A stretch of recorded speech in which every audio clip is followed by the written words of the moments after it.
اعوذ باللہ من الشیطان الرجیم بسم اللہ الرحمن الرحیم۔ صورتوں کا تعارف اور ان کے فضائل شیئر کرنے کی سیریز آپ کے ساتھ سٹارٹ کی ہے۔ تمام صورتوں کے بارے میں میری چھوٹی چھوٹی ویڈیوز ہیں جن پہ صورتوں کے فضائل، ان کو کسی خاص مقصد کے لیے آپ کیسے پڑھ سکتے ہیں، اسے پڑھنے والے کو کیا کیا بینیفٹ حاصل ہوں گے، وہ سب بیان کیا جاتا ہے۔ آج سورہ فاطر کے بارے میں بیان کیا جائے گا۔ سورہ فاطر کا سب سے پہلے آپ کے ساتھ تعارف شیئر کرتے چلیں۔ سورہ فاطر میں بنیادی طور پر مشرکین کو توحید اور آخرت پر ایمان لانے کی دعوت دی گئی ہے، اور فرمایا گیا ہے کہ اس کائنات میں اللہ تعالیٰ کی قدرت کاملہ اور حکمت بالغہ کی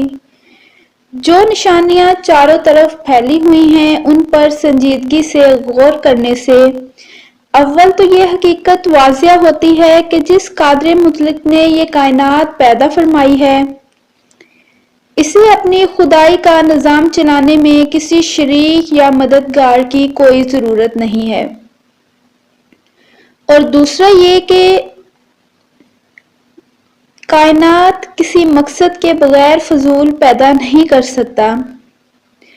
یقیناً اس کا کوئی مقصد ہے، اور وہ یہ ہے کہ جو لوگ یہاں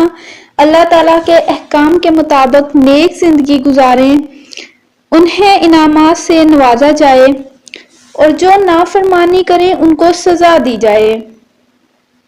جس کے لیے آخرت کی زندگی ضروری ہے۔ تیسرا یہ کہ جو ذات کائنات کے اس عظیم الشان کارخانے کو عدم سے وجود میں لے کر آئی ہے، اس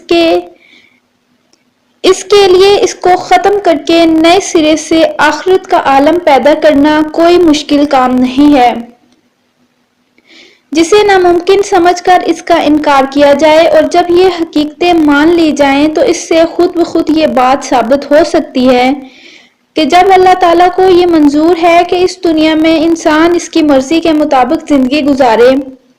تو ظاہر ہے کہ اپنی مرضی لوگوں کو بتانے کے لیے اللہ تعالیٰ نے رہنمائی کا کوئی سلسلہ ضرور جاری فرمایا ہوگا۔ اسی سلسلے کا نام رسالت، نبوت یا پیغمبری ہے، اور حضور نبی کریم صلی اللہ علیہ وآلہ وسلم اس سلسلے کے آخری نمائندے ہیں۔ سورہ فاطر میں آپ کو یہ تسلی بھی دی گئی ہے کہ اگر کافر لوگ آپ کی بات نہیں مان رہے تو اس میں آپ پر کوئی ذمہ داری عائد نہیں ہوتی، بلکہ آپ کا فریضہ صرف اتنا ہے کہ لوگوں تک حق کا پیغام واضح طریقے سے پہنچا دیں۔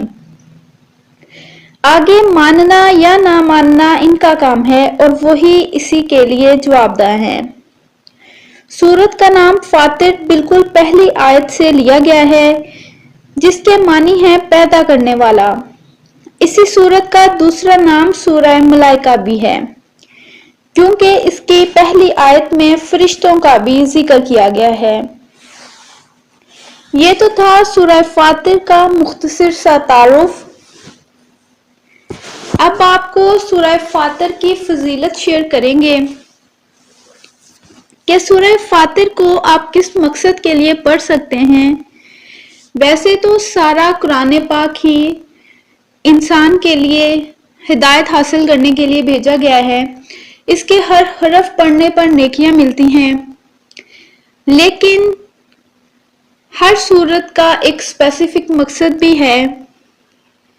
ایک اسپیسیفک وظیفہ بھی ہے، جسے آپ کسی اسپیسیفک پرپس کے لیے پڑھ سکتے ہیں۔